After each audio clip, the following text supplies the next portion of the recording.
All right, self-deprecating. Bill. Hey, Bill, I can't keep from hating myself. I have like obsessive self-hatred, and no matter what I accomplish, some dark part of my brain is always going to shit on it. You'd think some insecurity would help push me to better myself, but this is to such a severe degree, I can hardly function because of the resulting anxiety and stress. I have a feeling you can relate to an amount of this. Yeah, you really went out on a limb there. Especially since you're also a musician and shit on your playing ability as much as I do mine, and was hoping you could offer some advice in how you try to remain positive, if you fucking even do. Thanks. Merry Christmas. All right, Merry Christmas. I hope you had a good Christmas. Well, you've actually, I think you've gone over the toughest hurdle. So one of the hardest hurdles, the first one, is actually addressing that, that you do that. One of the hardest things to do is to stand outside yourself and sort of watch your thoughts and watch how your brain is functioning rather than just thinking a thought, taking it as law, and then letting your body go into a state of anxiety and stress and all the stuff that you're talking about. What I try to do to try to stave off those demons is I just try to just analyze my thought process. When I'm starting to think negative and everything, I just kind of just almost take like a time out and just literally be like, okay, now if I actually like take that thought as law, like how is that going to make me feel and how is that going to help me? This day, whatever this day is, December 31st, 2012, is only going to happen once. Is it going to be another one in the shit column? Or I can make it positive. And then I just try and, I don't know, go to the gym, go play drums, do something fucking positive, try a new joke or something like that. But what I try not to do is fucking, I don't know, just let that thought grab me by the neck and just pull me down to the bottom of the lagoon. It's really like a choice, unless you have, I guess, some sort of clinical depression where it's literally like a chemical, at which point I'm in way over my head and you should go see a doctor. So I would, I don't know. Did your parents suck? Were they assholes? Were they always shitting on everything you did? Or maybe they loved you, but like they had a fearful way of looking at the world and they always came up with something negative. Maybe it's something like that. But at some point, you kind of got to turn the bus around. I mean, that would just be my advice. That's kind of how it works for me. But I don't know. I feel like in the middle of the night, I have my most negative thoughts. I'm just fucking tossing and turning. And Nia told me last night, said, are you okay? She woke me up, goes, are you okay? And I said, yeah, why? She goes, you were moaning. I go, moaning? Like, moaning to me is like sexual. And she's like, no, not like that. Like you were in pain. So, I don't know. But then when I wake up, I don't know. I'm always in a positive mood when I wake up. You know, because I wake up next to my girl, I see her, and then I see my dog. My dog wants to go out, and so I start off on a real positive thing. But there's something at night. My demons come out at night. I don't know what it is. I have, like, fucked up dreams. I always have dreams where I'm beating the shit out of the person, but I can't fucking get them to, like, just stay down. They just keep getting up. Or I'm throwing punches really fucking slow, and they have a knife, and they're going to try and kill me, but they can't quite kill me, and I can't quite knock them out. I don't know. And I don't know what any of that fucking means. And I went to therapy and all that shit. And after a while, I just, I was just like, you can't shine shit. Well, I'm just wasting my money here. Jesus, that was a brutal thought. All right, Bill, I hope that helps you a little bit. I would read books about positive thought. I'd go to therapy. I would literally attack your depression like you had it, like somebody who has a weight problem starts going on a treadmill and starts eating right. I would literally, rather than just sitting there feeling the hopelessness of it, go on the attack. And I I really hope you turn it around, dude, because life doesn't give a fuck.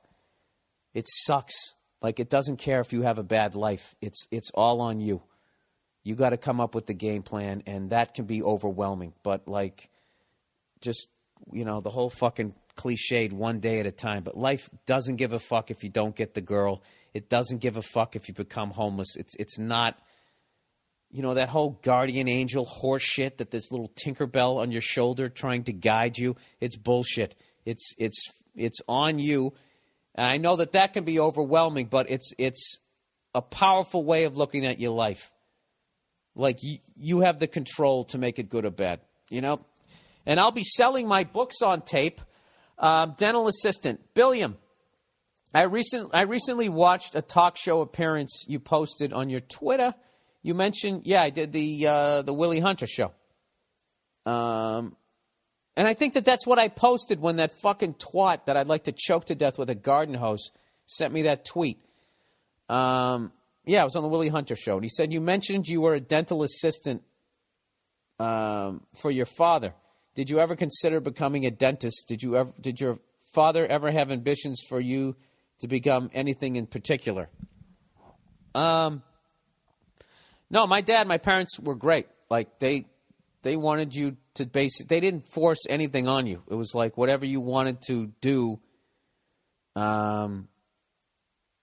they supported it 100%. And I remember working with my dad in the dental office when I told him that I was going to become a comedian.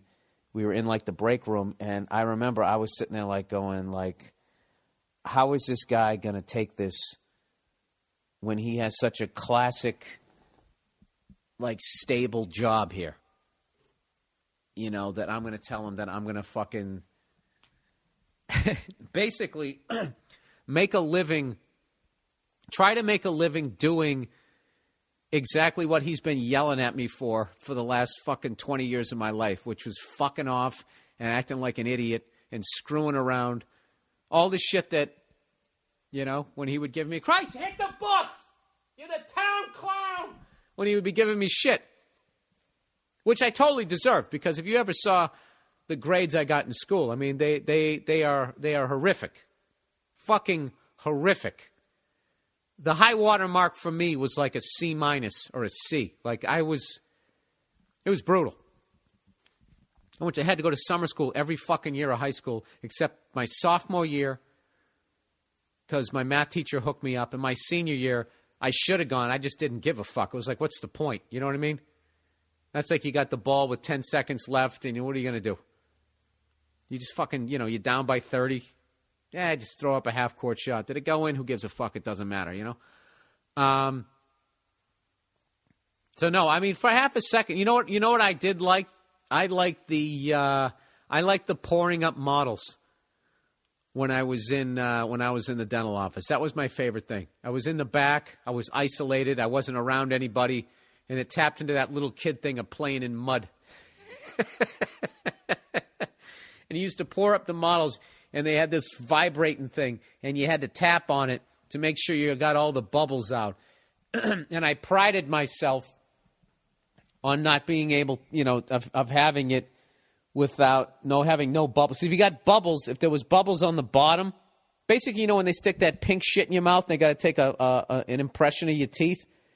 Then somebody's got to take that out of your mouth, go into the back room, and then you got to mix this powder with water up in those little green rubber bowls. Jesus, this is all coming back to me. And then you poured it into the fucking impression you took, and then there was this thing that sounded exactly like your cell phone vibrating on a table. And you just tapped it on that to get all the air bubbles out of it. And if you didn't do it enough, after when the thing set and you took it out, if the bubbles were at the bottom, that's where the teeth were, the most crucial thing, the exact fucking thing they're trying to get a gauge on so they can, whatever the hell they were trying to do, make a bridge or something. The whole thing would be fucked. And then you couldn't go and just re-pour the model into that same mold because somehow, like, it had shrunk up a little bit and it wouldn't be accurate. And my dad used to flip out. He would take them off and he'd be like, Christ, there's air bubbles in this. You know, and it was beyond your boss yelling at you. It was also my dad. So I already had, you know, I was going through my fucking teenage and early 20s when you're rebelling the most against your... I already had to live with the guy, and then I was working with him. It was fucking hilarious. And he used to give me shit, like, you know, like I was his kid. But we really had... We actually talked about how we had to tone that shit down because it didn't come off as professional in front of patients or whatever. But that was a part. I thought if I ever got into dentistry that I would work in the lab. I like that part of it, like, and not just pouring up the models, like the actual. I don't know. There was a precision to it that I liked. I didn't like the front line shit, going in the mouth with all that crap and looking at people's fucking horrific teeth, just horrible fucking teeth. All my jokes were about that shit when I first started. I told you guys that story, right? I used to work totally clean when I first started stand up. And not because I wanted to be this comedy purist. I just was afraid of offending somebody in the crowd, getting heckled, not having a comeback, losing my place in my act, and then bombing horrifically and just having my career end. Total fear, catastrophizing, like, way of looking at it. And, yeah, oh, Jesus Christ. That really just fucking brought me back. I was standing on stage at Stitches. Fucking somebody heckled me. I was at the Vault in Boston. Somebody heckled me, and I completely lost my fucking train of thought. And I had nothing. And I didn't. And it took me like basically 3 seconds to remember what the fuck I was talking about. And it was the longest 3 seconds of my life. And I didn't know enough to just say to the crowd, like, what the fuck was I talking about? Because they'll tell you. They'll remember. They're not nervous. They're listening. They're not having like this outer body experience. But anyways, I remember people would come into the dental office and their teeth would just be just with an absolute fucking mess.